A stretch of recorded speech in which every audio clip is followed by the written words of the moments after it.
Shalom. All praise to Yahweh, Bahashem, Habashai, Bahashem, Rakakadash.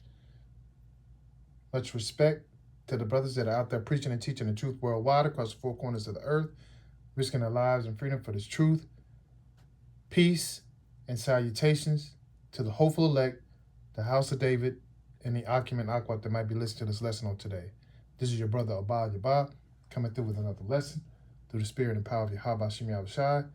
And the title of my lesson is Be Aware of Your Influence and What Influences You.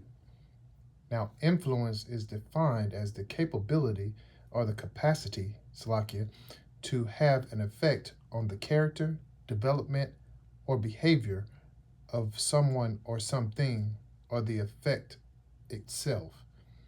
So a lot of things influence us, whether it be music, whether it be the way people dress, what we see, in the world, period.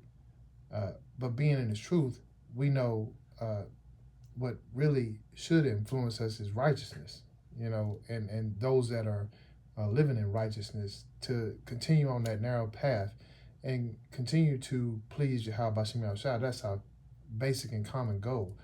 It's not about us, ourselves, and having pleasures in this world, because we know this world and this even kingdom is temporary, and the things in it is mostly wicked. So we don't want to be influenced by the world, and we don't want to be influenced by, the evil and the wickedness and the confusion of this world. But we want to be influenced by those brothers that are doing the work, that are deeply rooted in the word, that are studying, being diligent in the works, and constantly pushing and studying and doing things of Yahweh Shem Yahushua to prove to him and those around them the righteousness that is within them. So that's what we should be influenced by. But without further ado, I'm going to go into my scriptures, and my first scripture is Proverbs 9:9. And it reads, it says, "Give instruction to a wise man, and he will be yet wiser. Teach a just man, and he will increase in learning." So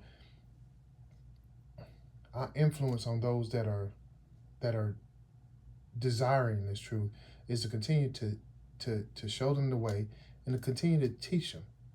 Be that light amongst darkness.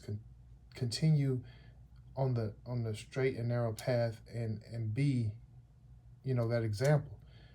Be that influence. Be something that they can look up to, and not look to you and be confused because you're doing a multiple different things. You're showing different sides of the coin when we should only be on one side, and that is righteousness, and not showing wickedness one day and righteousness the other.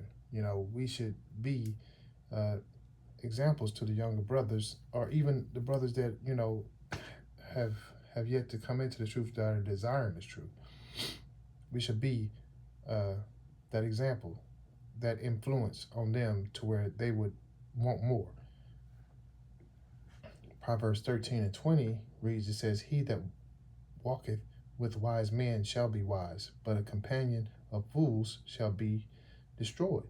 So once again, that influence is that if you see, righteousness, and you want to be righteous, then you should go amongst those that are righteous.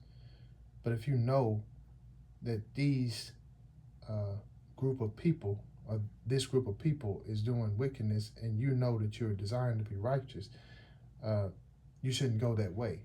Don't be influenced by the pleasures or what seems to be prosperity on this earth right now, because we know that it's all wickedness, it's all confusion, it's all misery, and misery loves company. So they'll pull you in by deception, and then you'll end up being destroyed with them, and that's not what we desire. We desire to be on those chariots soon, but we can't get there if we're falling off the path, or venturing off the path into a place that we know that is not of Yahweh Shem Yahushua. Proverbs 27:17 even says, iron sharpens iron, so a man sharpens the countenance of his friend. So if you're righteous and you have righteousness amongst you, you're only going to be more righteous. You're only going to get better at being what you so desire to be. So why fall into the world and doing things of the world when you're trying to get better at your craft? You're trying to get better at what you know that is pleasing unto Yahweh Shem Yahshua. We know that this world is not pleasing unto him. And we can't be lukewarm. We have to be hot or cold. So for us in this truth, if we're desiring to be pleasing unto our Father, then we got to continue to be in this truth and be on fire and want more and more each day. And once again, iron sharpens iron. So make sure that you're amongst brothers that are in this truth sincerely and not playing with it, not just dibbling and dabbling in it, but brothers that are truly seeking Yahweh Shem Yahshua and wanting to do his will. And that way you won't find yourself lacking. You will be sharp, you will be better, and you'll have more wisdom, knowledge, and understanding because you're amongst brothers that are desiring the same thing as you. So, and even you yourself, be that way so your brother will also be sharpened, will also be better as on this journey, as you're both doing it the right way and doing it together, and you're getting better because you're strengthening each other. Iron sharpens iron. And we don't want to fall into, the trap of negative influences, because even in Proverbs 20:24, it says, make no friendship with an angry man, and with a furious man thou shalt not go. So those that are angry all the time, those that are doing things outside of righteousness, don't associate yourself with those people, because those people will get you into a multitude of things and even cause your destruction. We have to be mindful of the people that we consider our associates, our friends, or even that we spend time with. And we're not talking about work, because we have to spend time with those people. But I'm talking about outside of that, outside of what you do for work or with your family, the free time, supposed free time that you have. Use that time wisely and don't let worldly people or worldly things influence you to do evil or wickedness.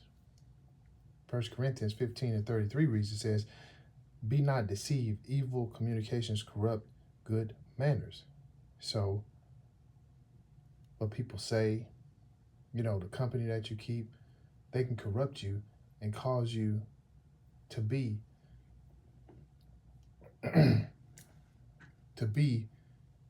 like them.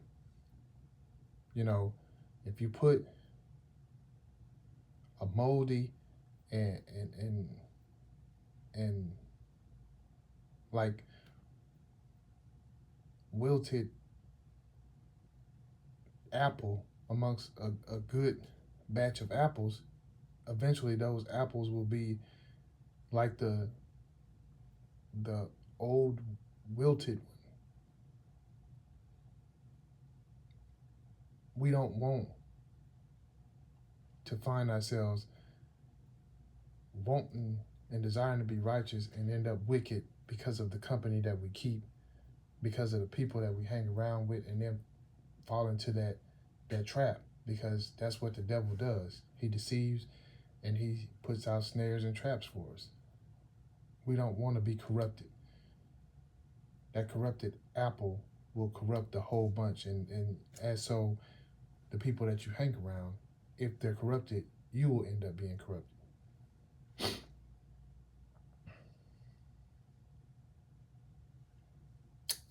And that brings me to Galatians 5, 7, and 9. Ye did run well. Who did hinder you that you should not obey the truth? This persuasion cometh not of him that called you. A little leaven leaveneth the whole lump. Like I said about the apple. This speaks upon it just as I was trying to make my earlier point. You're in righteousness, you're doing well, and you're finding your way finally. And then you got your friends, so-called friends before you got into this truth, constantly, wanting you to hang out, wanting you to, even saying that they might desire to be in this truth, but their heart is not in it. They just want you back in the midst of the corruption, back in the midst of the wickedness and the sin and the evil that's in this earth. Like I said, the devil will use people that are close to you. Esau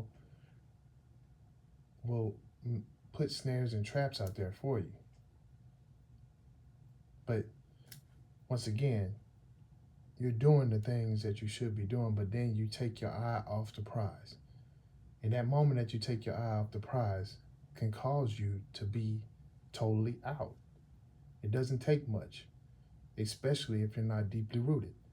So if you're new to this truth, or if you're in this truth, but you're not on fire, you can find yourself out of this truth completely because of one bad decision. It says, who persuaded you to not do the right thing? This persuasion cometh not of him that called you. So basically, it wasn't from Yahweh Shem Yahshua that you fell out. It was because you were deceived. The deception of whoever it was, whether it be your friends, ex-friends, family, whatever the case may be, caused you to fall out. And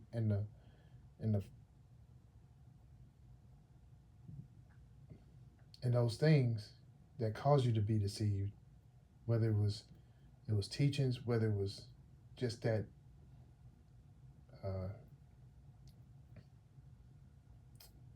that snare and trap of pleasure, money, fame, fortune, whatever the case may be, it'll mess up your whole walk, because a little leaven, just a little bit of that deception within that snare and trap could cause you to fall out totally and completely. And you don't want that. So what is really what influenced you? Is it righteousness? Is it the world? And what are you as a believer? What influence do you have on the people? Is it righteousness? Is it wickedness? Because you have to self-examine yourself each and every day, and you have to understand what is truly driving you.